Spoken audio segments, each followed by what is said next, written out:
They said he ruled with vision, but no one knew how literal that was. In his palace, every wall reflected his face, 1,000 versions of the same man, watching, judging, never escaping. This is the story of the king who built an empire of mirrors and lost his mind to his own reflection. In the 16th century, long before the famous Hall of Mirrors in Versailles, there was a ruler in Persia named Shah Ismail II. He was a man born into brilliance and bloodshed. Raised in the shadows after years of imprisonment by his own family, he grew obsessed with seeing, with watching every movement, every whisper, every potential betrayal around him. When he finally seized the throne, he ordered a palace unlike any other, a palace lined entirely with mirrors. They called it Dar al-Ain, the House of the Eye.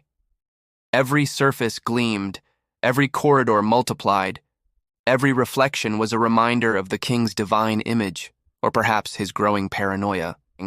His courtiers walked through hallways where their every step was echoed 100 times, always under the silent, glassy gaze of the king's multiplied presence. This wasn't just architecture, it was a statement. He was everywhere. At first, the mirrors were a symbol of absolute power. Shah Ismail would stand before them, adorned in gold and silk, and proclaim, "I am one with light. Even darkness must see me." He believed the reflections amplified his authority, making him omnipresent. But soon, whispers began to circulate through the glittering halls. Courtiers claimed the king no longer slept. He would wander the palace at night, speaking to his own reflections, arguing with them and accusing them of betrayal. He would order his guards to cover certain mirrors, claiming they looked back with lies or held a deceitful gaze. He would see a flicker in the glass and perceive it as a plot. In a world of endless, identical reflections, Shah Ismail began to lose track of which image was real and which was just a phantom born from his own mind. The palace of power was slowly becoming a prison of perception. As his paranoia deepened, so did his cruelty. The man who saw conspiracies in his own reflection began to see them in everyone else. He executed trusted advisors for conspiring in reflection, claiming he had witnessed their treachery in the polished glass. He would fall into fits of rage, destroying mirrors one day, only to demand new, more perfect ones the next. His court lived in constant fear, not just of the king, but of their own reflections. Finally, in what seemed like an act of divine madness, he declared himself the only reality.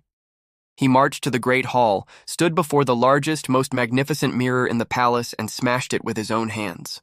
The fragments showered down, cutting his skin, and he laughed as blood and reflection blended into one grotesque image. Within months, the once great Shah Ismail was dead, poisoned, many believed, by his own terrified servants who could no longer endure the reign of the Mirror King. When foreign travelers entered the palace years later, the sight was haunting. They described silent, shattered corridors filled with broken glass and dust. Sunlight streamed through the windows, dancing across the countless fragments on the floor, making the entire ruin glow, as if it were haunted by the light of its fallen ruler. The mirrors, once a symbol of his all-seeing power, were now a testament to his shattered mind. To this day, in places like Kashan, Iran, remnants of mirror palaces from that era still stand. Their broken, glittering mosaics are beautiful, yet eerie, whispering the timeless story of what happens when obsession and unchecked power consume a leader. They serve as a fragile, sparkling reminder of a king who wanted to see everything. Shah Ismail sought to control every image, every shadow, every reflection of his world. He wanted to be the ultimate observer, the eye that never closed. But in the end, the only thing he truly saw was himself, multiplied into a dizzying maze of madness. He built a palace of infinite mirrors, and found only the inescapable prison of his own reflection. Thank you so much for watching. If you found this story as fascinating as I did, don't forget to like this video and subscribe for more tales from the stranger side of history. See you next time.